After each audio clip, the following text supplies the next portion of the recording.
So guys, এই ভিডিওতে আমি আপনাদের সাথে শেয়ার করব আমি কোন ক্যামেরা ব্যবহার করে থাকি এবং আমার মাইক্রোফোন কোনটা সেটার উপর। সো আমি এখন যে ভিডিওটা রেকর্ড করছি সেটা হচ্ছে আমার ক্যানন 200D ডিএসএলআর দিয়ে, এবং এখানে একটি কিট লেন্স লাগানো আছে যেটা প্রথমেই এটার সাথে আসে ফ্রিতে। সো সেই কিট লেন্স দিয়ে আমি সাধারণত ভিডিওটা রেকর্ড করে থাকি। সো আমি আপনাদের সাথে একটু শেয়ার করছি, যদি আমরা এখানে একটু ফ্লিপ করে দেখি। সো এখানে দেখতে পাচ্ছেন আমার ডিএসএলআর, এবং এই ডিএসএলআরের লেন্স লাগানোই আছে। এবং আপনারা পিছনে দেখতে পাচ্ছেন এখানে একটা মজাদার বিষয় হচ্ছে আমার এই রুমটা অনেক ছোট। সো ছোট হওয়ার কারণে এখানে বেশ কয়েকটা আপনার হচ্ছে যে কম্বল আছে, সেই কম্বল দেওয়া হয়েছে। রুম ছোট হওয়ার কারণে যে বিষয়টা হয় সেটা হচ্ছে আমার কথার যে সাউন্ড আছে সেই সাউন্ডটা ইকো হয় এবং প্রচুর পরিমাণে নয়েজ হয়। সো নয়েজের জন্য আমি একটা টেবিলের উপর জাস্ট এই দুটা কম্বল দেওয়া হয়েছে, যাতে আমার এই যে সাউন্ডটা আছে এটার অ্যাকোস্টিক ট্রিটমেন্ট করা হয়েছে কম খরচে, অর্থাৎ বিনা খরচে অ্যাকোস্টিক ট্রিটমেন্ট করেছি আমি এটা। আর মাইক্রোফোন হিসেবে আমি এখন ব্যবহার করছি মাউনোর AU-A03 যে মাইক্রোফোনটি আছে। সো এটার সাথে সুবিধা হচ্ছে এটার সাথে একটা স্ট্যান্ড আসে, এবং এটা একটি কন্ডেন্সার মাইক্রোফোন, যার ফলে আমার রুমটা ছোট হয়, আমার কোনো ইকো সাউন্ড সে রিসিভ করে না। এবং পাশাপাশি আমার এখানে একটি এয়ার কুলার চলছে। সো এয়ার কুলারের যে বাতাসের শব্দ সেটা কিন্তু সে ক্যাপচার করে না। সো এটা হচ্ছে আমার জন্য বেটার। সো এর পূর্বে আমি বয়া M1 যে মাইক্রোফোনটা আছে সেটা ব্যবহার করতাম, কিন্তু সেটা প্রচুর পরিমাণে এই বাতাসের নয়েজ আসতো, পাশাপাশি আমার রুমের যে ইকো সাউন্ড সেটা চলে আসতো, তার কারণে কিন্তু আমি কন্ডেন্সারে কনভার্ট হয়েছি। সো এটা মূলত আপনার যদি ডেস্কটপে ব্যবহার করেন তার জন্য ভালো, কিন্তু তার পাশাপাশি আপনারা তো সাউন্ড কোয়ালিটি বুঝতে পারছেন বয়া M1 এর থেকে এটার সাউন্ড কোয়ালিটি অনেক বেটার, এবং প্রাইসও যেহেতু বেটার সো অবশ্যই বেটার হবে। সো এটার দাম মেবি 4600 কি 700 টাকার মধ্যে আপনারা মার্কেটে পেয়ে যাবেন। সো বিডি শপ থেকে আমি নিয়েছি। আপনারা একটু রিসেন্টলি বিডি শপের রিসেন্ট প্রাইসটা দেখার জন্য bdshop.com আপনারা চেক আউট করতে পারেন যে এটার বর্তমান প্রাইস কত। আর আমি আপনাদেরকে সাজেশন করব যে ইউটিউবিং করা বা আপনি এই ধরনের ছোটোখাটো কাজের জন্য প্রথম অবস্থায় যে ডিএসএলআর নিতে হবে বা এই ধরনের মাইক্রোফোন পারচেস করতে হবে সেটা না। আপনি অ্যাট ফার্স্ট দেখেন আপনি যে কাজটা করতে চাচ্ছেন সেটার জন্য আপনি উপযোগী কিনা, বা আপনার কাজগুলো মানুষ পছন্দ করছে কিনা।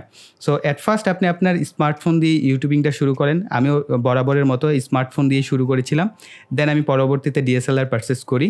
আর মাইক্রোফোন আমি বয়া M1টাই সব থেকে বেশি ব্যবহার করেছি, এবং পাশাপাশি আরেকটা মাইক্রোফোন ব্যবহার করেছি যেটা আপনারা আমার পিছিয়ে দেখতে পাচ্ছেন, সেটা হচ্ছে BM100FX। সো এই মাইক্রোফোনটা বেশ ভালো একটা মাইক্রোফোন, এবং এটা হচ্ছে ডেস্কটপের জন্য খুব ভালো। আপনারা আমার ডেস্কটপে যে ভয়েসটা শুনে থাকেন সেটা আমি BM100FX দিয়ে সাধারণত রেকর্ড করে থাকি।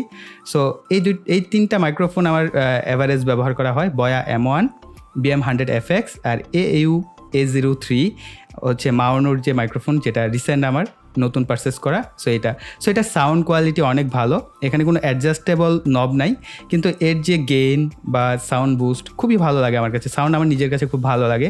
সো আপনারা কিন্তু এটা দেখে নিতে পারেন, যাদের একটু বাজেট ভালো তারা এটা কিনে নিতে পারেন। সো এটা খুবই ভালো একটি মাইক্রোফোন। সো আই থিঙ্ক আপনারা একটা শর্টকাট ধারণা পেয়ে গেছেন যে আমার যে ক্যামেরা সেট আপ এবং আমার যে মাইক্রোফোন সেটা কি। আর পাশাপাশি আমি আরও কয়েকটা জিনিস আপনাদের সাথে শেয়ার করতে চাচ্ছি, সেটা হচ্ছে আমার lighting set up. So lighting set up হিসেবে আমি ব্যবহার করছি, আপনারা যদি ডান পাশে আমার দেখেন আমি একটি রিং লাইট ব্যবহার করছি, জুমি রিং লাইট এটা। আর আমার বাম পাশে হচ্ছে একটি সফট বক্স লাগানো আছে গোডক্সের। সো সেই সফট বক্সটা আমি বাম পাশে ব্যবহার করছি। পিছনে যে আপনারা কালারটা দেখতে পাচ্ছেন দেয়ালের, এক্ষেত্রে আমি ব্যবহার করেছি ফ্লড লাইট দুটি, একটি হচ্ছে নিচে আর একটি হচ্ছে উপরে, আমার সিলভার প্লে বাটনের পিছনে ব্যবহার করা হয়েছে। সো আমি দুইটা কালার ব্যবহার করি, আবার অনেক সময় একটা কালার ব্যবহার করি, এতে করে আমার যে ব্যাকগ্রাউন্ডের যে কালারটা আছে এটা দেখতে অনেকটা সুন্দর লাগে এবং অনেকটা প্রফেশনাল লাগে। সো এই ছিল আমার টোটাল আমার lighting set up, camera set up, microphone set up. So I think ভিডিওটা আপনাদের কাছে ভালো লেগেছে।